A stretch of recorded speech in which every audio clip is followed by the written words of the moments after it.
नमस्कार दोस्तों, मैं हूं ममता तिवारी और आप सभी का स्वागत करती हूं मेरे चैनल ममताज वे में। कैसे हैं आप सब? तो ये बताने के लिए कमेंट बॉक्स में हर हर महादेव हमेशा की तरह ज़रूर लिखें। तो चलिए दोस्तों, आज हम इस वीडियो में जानेंगे, आप लोगों के लिए वीडियो बहुत अधिक महत्वपूर्ण है। ध्यान से वीडियो को सुन लीजिएगा क्योंकि आप लोग बहुत अधिक प्रश्न पूछते हैं। तो देखिए, मैं एक महा उपाय महाशिवरात्रि के लिए बताई थी।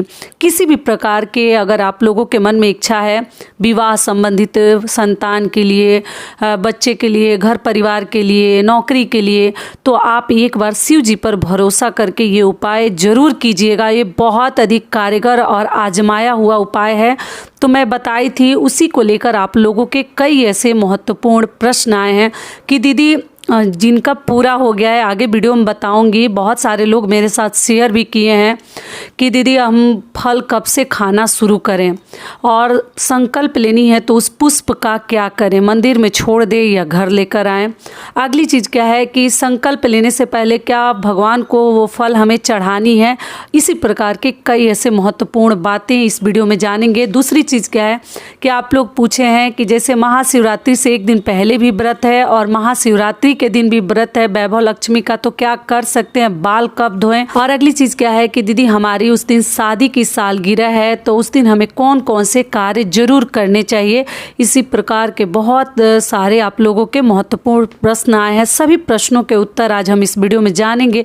तो आप लोग बने रहिए मेरे साथ मेरे चैनल पर। अगर आपको मेरा वीडियो पसंद आता है तो प्लीज़ आप मेरे चैनल को सब्सक्राइब कर दीजिएगा, बेल आइकन को प्रेस कर दीजिएगा, जिससे कि मेरे वीडियो के नए नोटिफिकेशन आप सभी के पास सबसे पहले पहुंचे। तो चलिए शुरू करते हैं और सभी महत्वपूर्ण बातें जान लेते हैं। सबसे पहले दोस्तों आपको बता दूं कि इस साल 2024 में फाल्गुन माह के कृष्ण पक्ष की महाशिवरात्रि कब है? 8 मार्च को।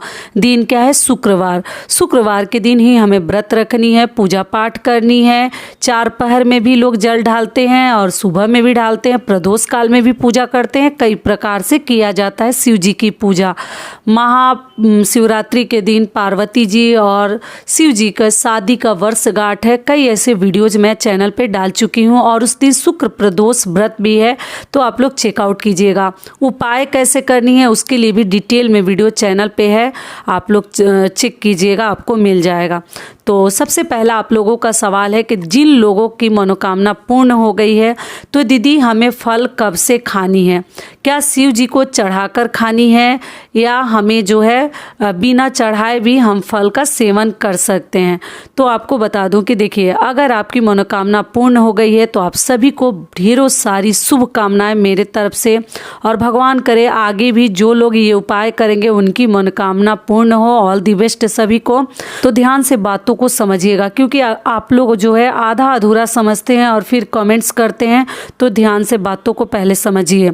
तो देखिए, जिनकी मनोकामना पूर्ण हो गई है वो सबसे पहले उस फल को शिव जी को आप लोग चढ़ा दीजिएगा, ठीक है। महाशिवरात्रि के दिन चढ़ाकर उसके आगे आप लोग फल का सेवन कर सकते हैं। जो लोग 1 वर्षों से ये फल नहीं खाए हैं, पहले भगवान को खिलाएंगे, उनको प्रसाद स्वरूप चढ़ाएंगे, उसके आगे हम ग्रहण करेंगे।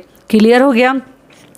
अगला आप लोगों का सवाल है कि दीदी संकल्प जो इस साल इस उपाय महा उपाय के लिए संकल्प लेंगे। मैं बताई थी कि हाथों में पुष्प लेकर भगवान के सामने आप संकल्प लीजिए कि भगवान हमारी ये मनोकामना, हे शिव जी, हे माता पार्वती, अगर आप पूर्ण कर देते हैं तो मैं जो है इस फल का त्याग इसी महाशिवरात्रि से मतलब करूँगा, नहीं खाऊंगा, नहीं खाऊंगी। लड़की हो, पुरुष हो, महिला, आप लोग देख लीजिएगा।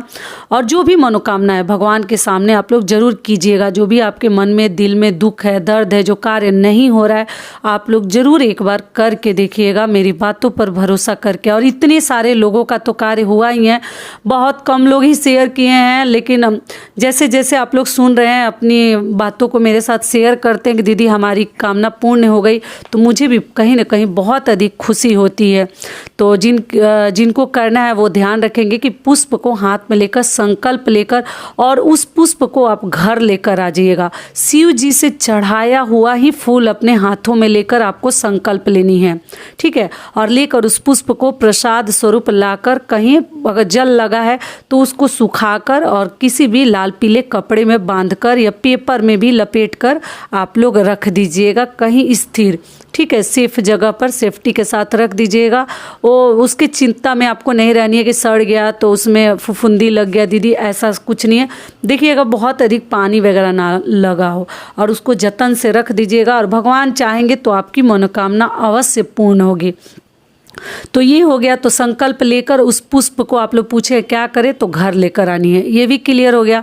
दूसरा आप लोगों का सवाल है कि दीदी जो शिव जी का हम विवाह कैसे करें। तो देखिए, शिव विवाह आप घर में भी कर सकते हैं। गठबंधन करना होता है शिव जी और माता पार्वती का, रक्षा सूत्र के साथ, कलावा के साथ, और आप लोग चाहें तो मंदिर में भी गठबंधन कर सकते हैं। अगर उस प्रकार की प्रतिमा है पास में तो कर लीजिएगा।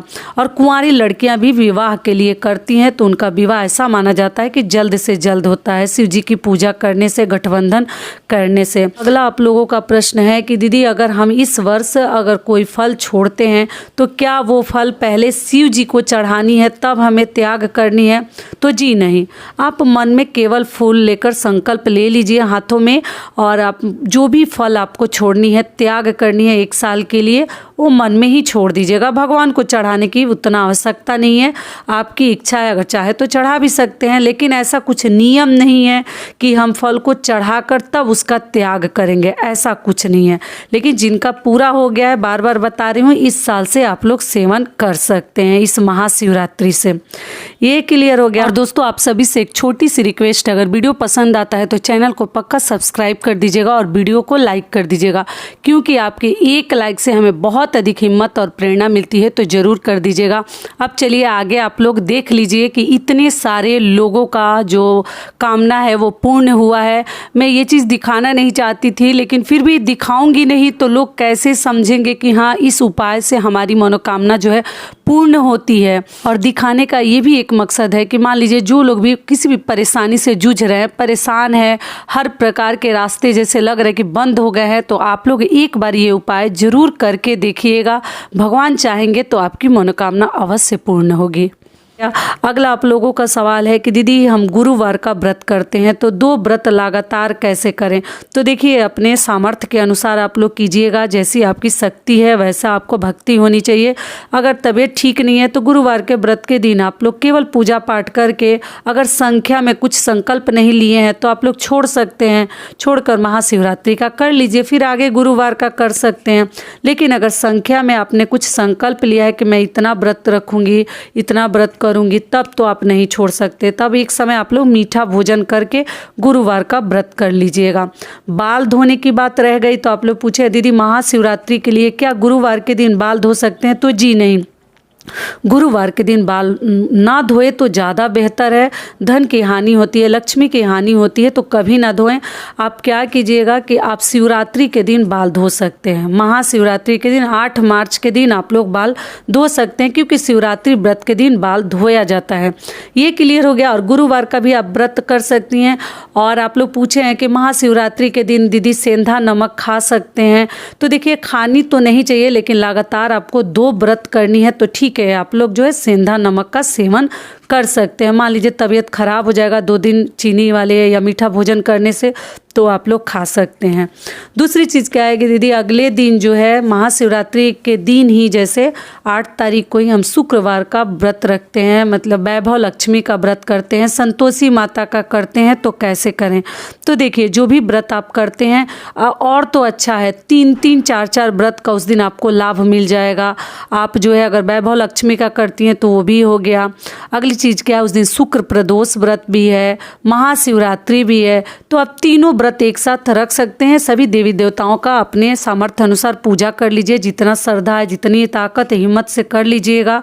ठीक है, अलग अलग करने की कोई ज़रूरत नहीं, अपने मंदिर में ही कर लीजिए। उसके बाद शिवालय में जाकर आप लोग भगवान का जलाभिषेक कर सकते हैं। तो आप लोग मंदिर में भी कर सकते हैं, घर में भी कर सकते हैं। जिनको मंदिर में जाने का मान लीजिए कि मंदिर दूर है, नहीं जा सकते, तो ठीक है आप लोग शिव जी की पूजा घर में भी कर सकते हैं। ये क्लियर हो गया। तो आप लोग दोनों व्रत, तीनों व्रत एक साथ रख सकते हैं, कोई दिक्कत नहीं है। अगला आप लोगों का सवाल है कि दीदी जैसे कि हमारी उस दिन शादी की सालगिरह है तो हमें क्या क्या करनी है। तो देखिए इससे सौभाग्य की बात क्या हो सकता है। शिव जी के वर्षगांठ के दिन अगर आपकी भी शादी की सालगिरह है तो इससे बड़ा आपके जीवन में तो कोई उससे सुंदर दिन तो हो ही नहीं सकता। इतना पावन पवित्र दिन, और पूरी दुनिया जो है उस दिन पूजा पाठ करेगी, भगवान का अभिषेक करेगी, पूरा उत्सव मनाया जाता है और भगवान का ही शादी का सालगिरह है। तो बताइए उस दिन आप लोगों को पड़ा है। मुझे बहुत खुशी हुई जानकर, और जिनकी भी शादी की सालगिरह है सभी को शादी की हार्दिक शुभकामनाएं। तो आप लोग जो है उस दिन व्रत जरूर रखिएगा, शिव जी की पूजा कीजिएगा, और आप जो है मंदिर जाने की कोशिश जरूर करें। कुछ भी दान उपदान अपने हाथों से उस दिन जरूर कीजिएगा। और आप शुक्रवार का दिन है, आप लोग सुहाग की चीज़ें कुछ भी खरीद कर माता पार्वती को चढ़ा दीजिएगा। ऐसे कोई भी महिलाएं चढ़ा सकती हैं, जैसे जो भी सुहागन महिलाएं चाहे अपने लिए सुहाग की चीज़ें चढ़ाकर माता पार्वती से आप लोग इस्तेमाल कर सकती हैं। क्योंकि शुक्रवार का दिन है, लक्ष्मी माता का दिन है, शिव जी का दिन है, आपको मालूम ही है। उस दिन महाशिवरात्रि का दिन है, तो ये कर सकते हैं। लेकिन जिनकी शादी की सालगिरह है वो पक्का श्रृंगार की चीज़ें माता को जरूर चढ़ा लीजिएगा। कम से कम 1 पैकेट चूड़ी का डब्बा, सिंदूर, बिंदी, इतना तो चढ़ा ही सकते हैं। साड़ी चाहे तो साड़ी भी माता पार्वती को चढ़ा सकते हैं, और चढ़ाकर आप लोग इस्तेमाल कीजिएगा। गठबंधन आप लोग चाहे तो भगवान का कर सकते हैं, घर में भी कर सकते हैं या मंदिर में भी कर सकते हैं। जिनकी शादी की सालगिरह है और जिनकी इच्छा है करने की वो ऐसे भी कर सकते हैं। बहुत ही अच्छा होता है अगर शिव जी और माता पार्वती का हम गठबंधन करते हैं महाशिवरात्रि के दिन। तो जितने भी आप लोगों ने नियम विधि पूछे थे सभी कुछ आप लोगों को बता दी, और आगे भी ऐसे वीडियो डालूंगी। बहुत सारे आप लोगों के डाउट्स भरे प्रश्न रहते हैं, और पूजा विधि के लिए आप लोग वीडियो मांगे हैं, सभी प्रश्नों के उत्तर के लिए वीडियो डालूंगी। ध्यान से आप लोग चैनल को चेकआउट करते रहिएगा। तो ये वीडियो मेरा यहीं तक का था। आशा करती हूँ, उम्मीद करती हूँ कि इस वीडियो से आप लोगों को बहुत अधिक लाभ मिलेगा। फिर मिलती हूँ एक नए वीडियो में, तब तक के लिए नमस्कार। स्वस्थ रहिए, सुरक्षित रहिए, और जहाँ कहीं भी रहिए खूब खुश रहिए। धन्यवाद।